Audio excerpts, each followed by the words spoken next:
ঢাকা আরিচা মহাসড়কে অক্সিজেন সরবরাহ করে একটা গাড়ি এবং ট্রাক পরিবহন ও একটা ট্রাক ত্রিমুখী সংঘর্ষে আগুন লেগেছে। দ্রুত ফায়ার সার্ভিসের সাহায্য দরকার। তৎক্ষণাৎ আমরা সংবাদ পাওয়ার সাথে সাথে আমি আমার 3টা ইউনিট নিয়ে আমার সমস্ত জনবল এবং 3টা ইউনিট 15 জন জনবল এবং আমার 3টা ইউনিট আমি ইনচার্জ সহ ঘটনাস্থলে উপস্থিত হই।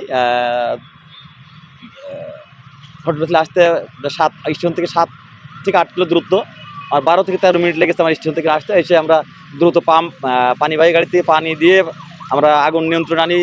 পরিবহনে যে আগুন জ্বলছিল সে আগুনটাকে নিয়ন্ত্রণে আনি এবং সাথে সাথে আমরা যে গাড়িতে গ্যাস বেরোচ্ছিলো, অক্সিজেন গ্যাস বেরোচ্ছিলো, সেটাকে আমরা পাইপ স্কুইজার দিয়ে সেটাকে শিথিলতা আনার চেষ্টা করি।